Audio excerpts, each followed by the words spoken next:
Okay, looking at October home sales, Danny's been good enough to pick up the latest numbers. Danny, what's going on? Yeah, so we continue to see a slowdown overall, right? So we're down about 12% in terms of home sales in October compared to September. 2,181 sales to be exact. That's down still from this time last year, 28% down compared to October. I mean, clearly there's seasonality that's happening here. This later part of the year, we know that things tend to slow down, and we're definitely seeing that. But obviously, this is all driven by the continuing increases with the mortgage rates, right? You can see this month we are coming into this month above 7%, 7.22% for the 30-year fixed rate.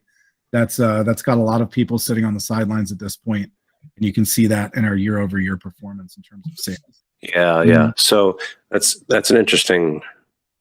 We've hit a line with rates, and I've been saying this all the time that 2% and 3% rates have not been a normal level. We're pushing the high side now. So I think that we're doing the pendulum swings where we have to figure out where we can sustain the rate. We're pushing too high now, I would say. And I feel like a lot of people are seeing that or are agreeing with me. And that would affect, of course, overall volume. So, but that being said, 2,000 homes sold, 2,200 homes sold in the month of October. I know we're down over last year. It's still not bad. People are still moving. Still seller's market, right? Yeah, and I think that's what's interesting. I mean, we'll look at some of the other numbers here, and technically, it is still a seller's market, even though things have slowed quite a bit. Got to keep in mind that you've got a lot of people now that are not putting their houses on the market. They're maybe not doing that step-up move right now because they are locked into a rate that they really like, a payment that they can afford, and maybe that step-up house is just not quite affordable at this point in the current environment. So for those people, they're no longer buyers, but they're also not offering their existing home as inventory, right? So there's kind of this reduction, and what we're seeing is the number of homes that are on the market today is close to that 2,000 mark, right? So in terms of supply and demand, it's still very well balanced. We're down from the crazy highs where there were 10 offers on a house and you had to go 10 or 20% above asking to even have your offer considered. Things have come back. We saw that with a house that we sold recently. We still had multiple offers, but we also made some concessions, right, at the negotiating table. And so I think it's more balanced now, but still very much a seller's market at this point. Yeah, and then the concessions that we made, I need to point out there, that wasn't made during the initial negotiation period. Those were home repair concessions, and it just had to do with the house was in great shape. Buyers had some concerns, valid ones, so the sellers were more willing to do that. 6 months ago, the sellers would have told them to take a walk, right? Most of the time, or the buyers wouldn't have asked in the first place. So that's what I keep referring to when I said we're going to a balanced market. If something's wrong with the house, you should be able to ask for it. That makes sense to me, and we're seeing that more and more now. Now, I will say, you pointed out earlier, part of our down percentage numbers year over year, that kind of is in line with all the other months since the interest rates started jumping. Even when we were at 5% in, what was it, June, we were down 20% year over year, something like that. So this, as you were saying before, this does seem to be a seasonal shift a little bit more. The 20%, the fifth less generally year over year numbers do lend to the fact that the rates are way higher than they used to be. And again, I'm thinking that we should see a reduction in the next year. This 7.32 average, that is on the higher side for sure. The other things that we're seeing right now are that would indicate a shift in the market is, there's still over a third of homes sold last month went above asking. So that still happens, right? Well, yeah. There are more price reductions. Over a quarter of the homes that sold had a price reduction, which is up. Earlier this year, it was very rare for that to happen. And each month it's kind of ticked upward more and more. So now we're above 1 out of 4, are reducing a price. I think that people are trying to figure out what the new normal is. Right. Days on market slipped a little bit, 19 days on market in October from just 16 in September, but compared to October of last year, it was 14 days. So, I mean, things are definitely kind of cooling off, but there are still places that are going quickly, right? So again, like the house we just recently had was on the market for what, 3 days? 3 days. Yep. Now that was a product of, we priced that right, and we took into account the fact that the market's cooling and the fact that we can't count on, a dozen offers this time. The price reduction metric, I'm still kind of iffy on. I get what you're saying, but I feel like people think that that is an indicator of prices dropping. That's not necessarily the case. I kind of feel like that amount of price reductions means that people are guessing high in the first place, because values overall are still up, right? Yeah, values are definitely up. And that's a great point. I think that people are figuring out that they need to price things a little bit differently. And sometimes they're finding that out once they've priced it wrong, right? Yeah. Because for a long time, think about it, for how long has it been that the prices were going up, up, up, up, up, and there was constantly a new higher normal than there was last month. We're finally at a tipping point where things have maybe stagnated, and in some places maybe regressed slightly. Clearly, you can see that the average sales price in our market is down over the last few months, certainly down from the highs in the summer. But we were flat to September for the average sales price, and we're still up. Despite the fact that there's been a little bit of a retracement recently, we're still up 12% over the average sales price this time last year. So, I mean, think about that. That's huge. For 1 year, your house's value to change 12%, even after a little bit of a pullback.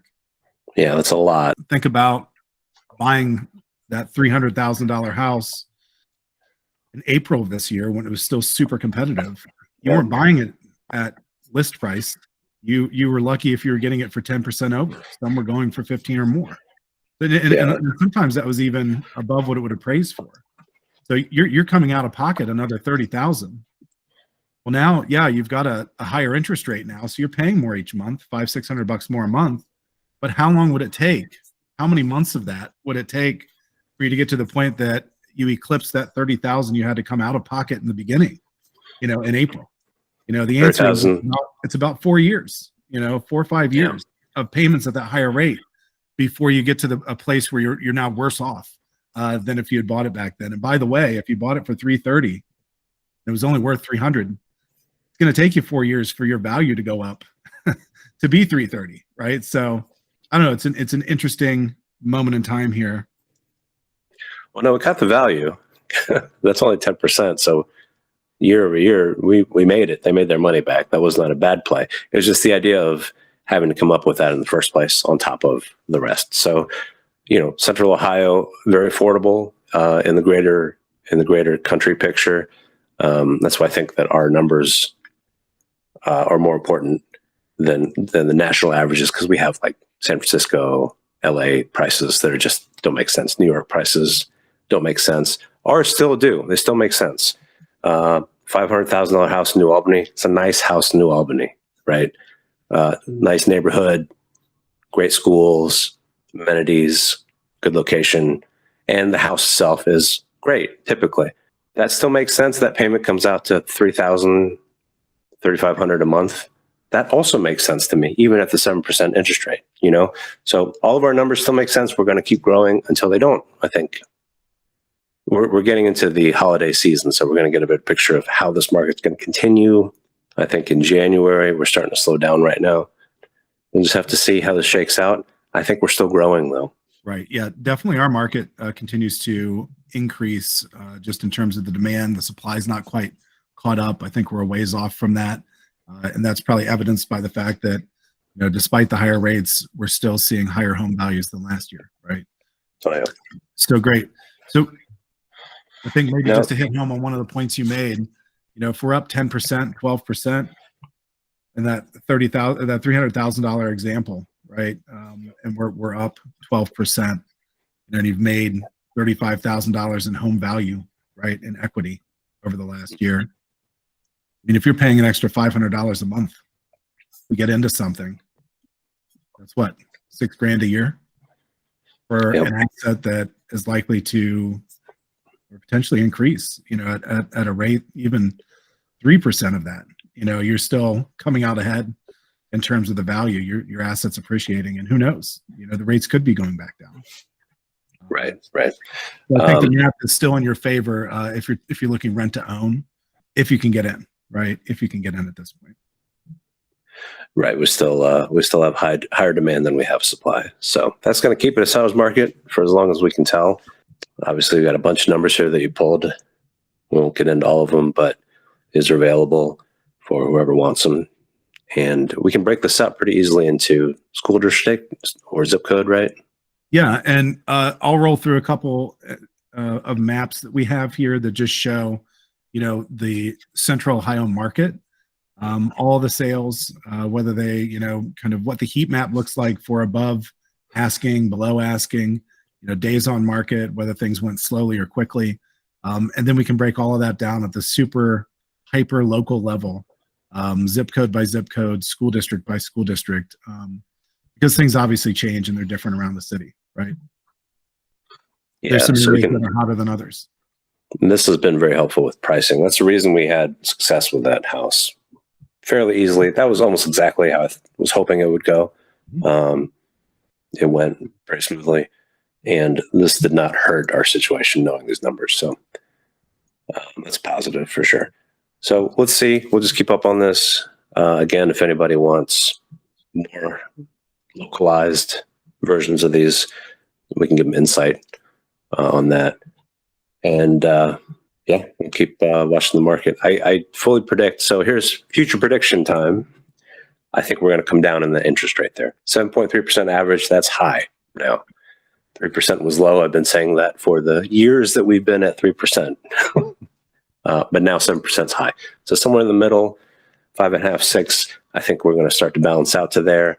And the good news is anybody that bought now in October with a 7% interest rate can refinance to that 6% interest rate and come out ahead in multiple ways. So we'll see how this shakes out. Thanks for pulling the numbers, man. Yeah. Always a pleasure. We'll do the same thing again next month. Yep. And in between there, we'll chat. So. Yep. Sounds good. I'll see you, buddy. Bye, buddy. See ya.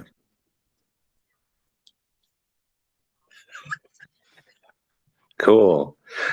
All right. We'll do some light editing because I'm going to say, let me kick it off because I think you're talking more.